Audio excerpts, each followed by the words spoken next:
isn't saying no kind of rude? I mean, I really don't want them to think that I'm selfish or I'm cold. It's not rude, it's self-respect, and you're allowed to protect your peace and your energy. But what if they get mad? What if they don't like me anymore? If your boundaries push someone away, they were only comfortable with you while you were lacking self-respect. And it's not someone you want to have around. Okay, but how do I say no? It feels so uncomfortable to do that. And that is exactly what we're gonna talk about today. It's time to stop people-pleasing and step into your power. Let's go. And this is how I realize that either my camera or my frames are not straight. Amazing.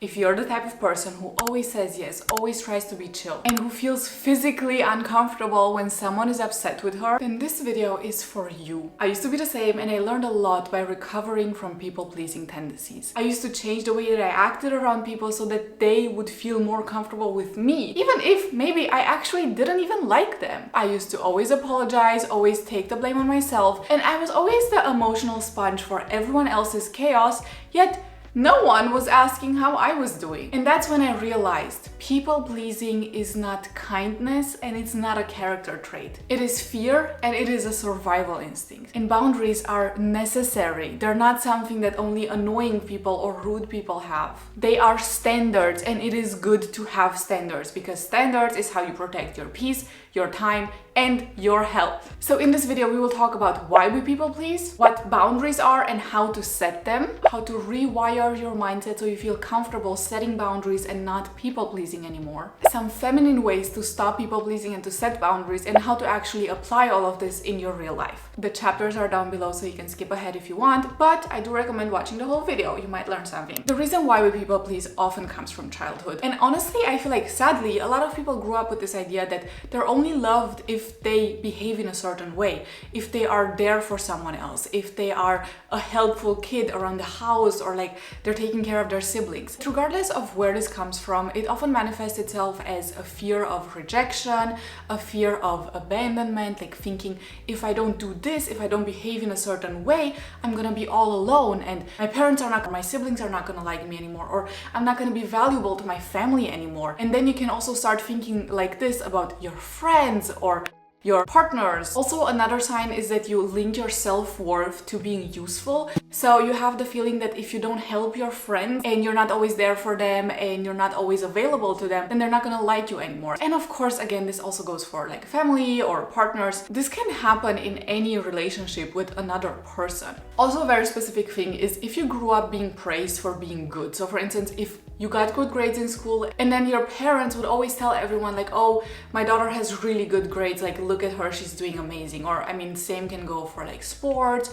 or if you were doing some kind of art, like you were really good at singing or drawing or whatever. And I feel like this is really weird because yeah, those are accomplishments and maybe they're nice to have, but it doesn't say anything about your character, you know? Like it's a little bit weird for parents to praise the fact that you got a good grade, but not praise the fact that maybe you're a really good and understanding person, or you're a really honest person who, I don't know, maybe helped someone in their class when someone else was being rude to them. I feel like those are things that parents should praise more. And also another very specific thing, which I feel like is very Eastern European, Balkan, is that you believe that saying no is rude or selfish or it's gonna offend someone. Because I feel like the Balkan mindset is like, you're not allowed to say no, especially to elders, because that's not what kids do. Kids are supposed to just say yes and do whatever the elders want. That is absolutely toxic, but I believe that that is a root cause for being a major people pleaser, because honestly, if you grow up with the idea that you cannot say no, of course you're gonna keep going like that throughout your whole life. And I feel like here it is really important to understand that yes, you might have grown up in a certain way and you might have certain beliefs that come from your childhood.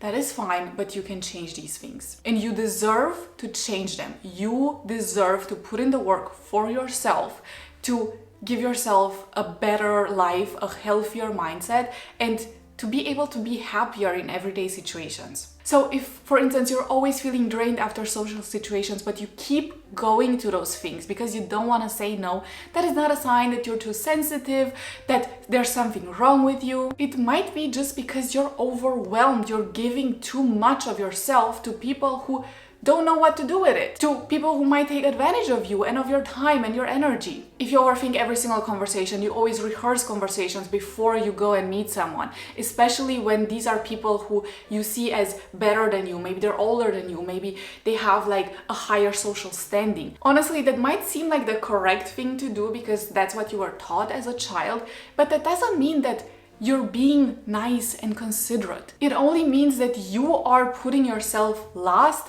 and you are putting these people on a pedestal. You think like, oh my God, they're so amazing. I need to do everything in order to please them. You don't. And this is where boundaries come in. And on this channel, we love boundaries, okay? I've seen people on TikTok discussing that like people with boundaries are so bitchy and they're so selfish. I don't want none of that energy on this channel. Boundaries can literally be life-saving. If you don't believe me, turn on the news. Because boundaries are not about controlling other people, they're just about controlling the access that other people have to you. A boundary literally says, this is what I will allow and this is what I won't allow. You're making yourself clear and then people can decide what they will do. They do things that you will allow and that you're completely fine with. Okay, they can stay in your life, they can be your friends, they can do whatever they want. If they do things that are not what you want and what you allow, then you need to have a conversation with them and you need to be like, hey, I don't want that. If they don't understand, then goodbye. That is not a person that is for you. Maybe that person was sent as like a test from the universe to see if you still don't like yourself and you don't respect yourself. If you want to show the universe that you learned your lesson, you gotta say bye-bye to that person, be firm with your boundaries and don't talk to them again or don't meet them again or just at least restrict their access. If you're enjoying this video and you are interested in how to glow up and how to become the best version of yourself, then definitely subscribe to this channel and also follow me on TikTok. And I'm posting a lot of videos right now on TikTok where I just yap about certain topics and the girls seem to really enjoy them, so join us. Some examples of boundaries are saying, if you raise your voice to me, I will not continue the conversation. Like, I'm out. I'm not gonna talk to someone who is screaming and not making any sense. I mean, just because you're raising your voice doesn't mean you're also raising the logic of your argument. Or for instance, saying that I cannot make last-minute changes to my schedule.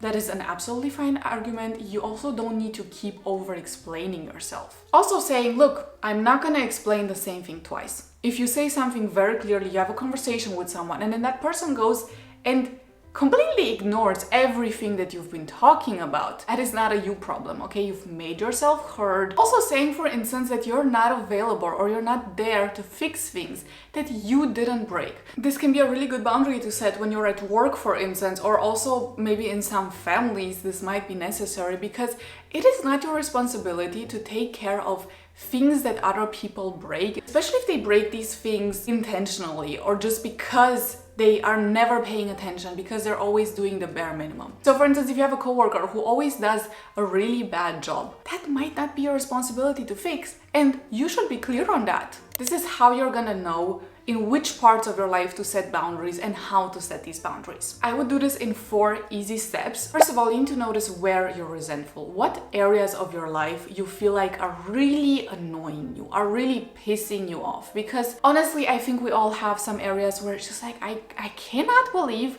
that this is still happening, that this is still going on like this, that people just aren't able to communicate. And that is a sign that you need to work on it, and you need to think about what boundaries you can set in that area. So this is the way I would go about noticing where to set boundaries. What is it that you don't want to keep doing anymore? For instance, I don't want to be there for people who are never there for me. If you have friends who always take advantage of you by like calling you and wanting to talk to you when they're upset, but if you're upset, they never call you back, that is a sign, girly pop. That is not your friend. It's fine if it sounds rude right now. Think about it and also write it down. Just grab a piece of paper, grab your phone, grab whatever, just write that sentence down. An example could also be like, I cannot take any extra work right now. Like, I am exhausted, I just cannot take it anymore. Or also, I'm emotionally at full capacity, I cannot take on the emotions of other people anymore. And now that you have it written down, we're gonna reframe what is written down in a way that is very firm, but also soft. Like, you're not gonna create a drama by saying this. And honestly, I would just use ChatGPT for this. Give her the sentence that you wrote down and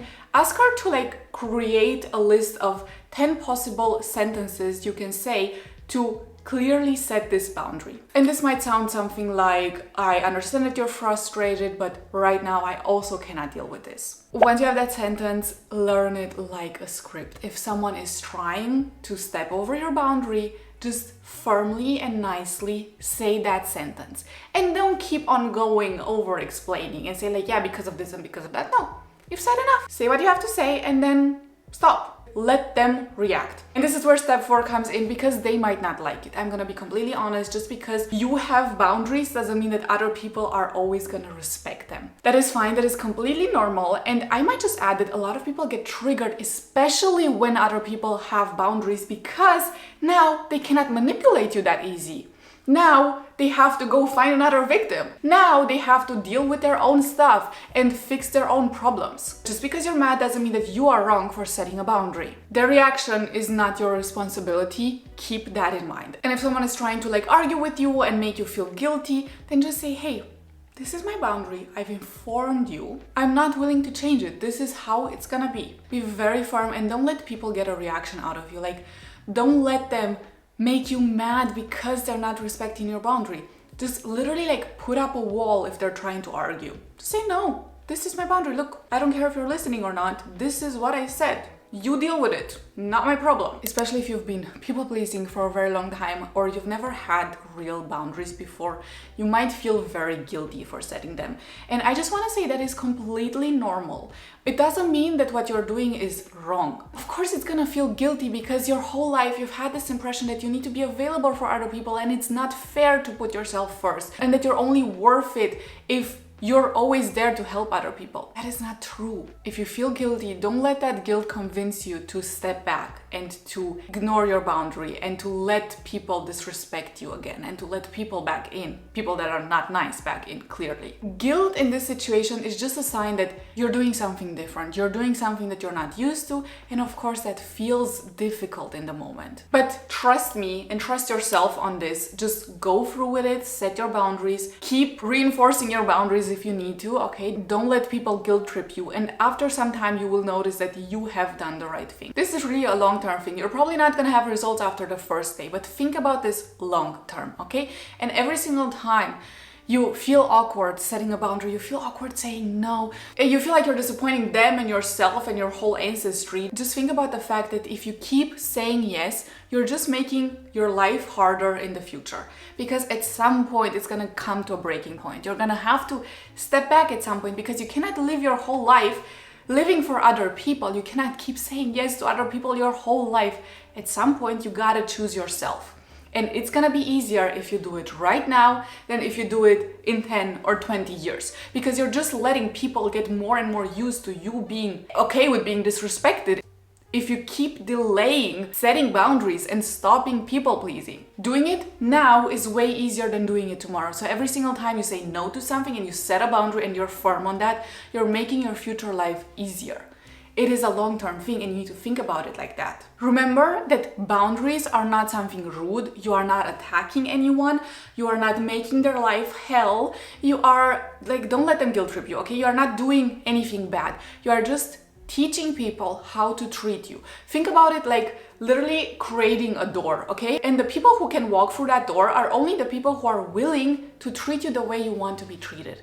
And that is not a bad thing. If someone doesn't want to treat you that way, that is fine. They can still live on outside of that door. But the people who can go through are gonna treat you nicely. So if someone is willing to go through this door, they need to treat you nicely. And what is gonna happen then, if you live in the house that is beyond this door, you're gonna be surrounded by nice people, by people who respect you, by people who love you for who you are and who don't love you for the fact that you're always available to them and you're always helping them. Because that is not love, that is manipulation, and you deserve love. Here are some real life applications. First of all, let's talk about the feminine way to do this, because a lot of women, understandably, could be worried that having boundaries and not people pleasing might lead to them coming across as very manly, very in their masculine energy, very like rude and harsh. And I completely understand this concern. I honestly would say don't worry about being harsh. Sometimes you need to be harsh. You can really still be magnetic and warm and loving and still have boundaries.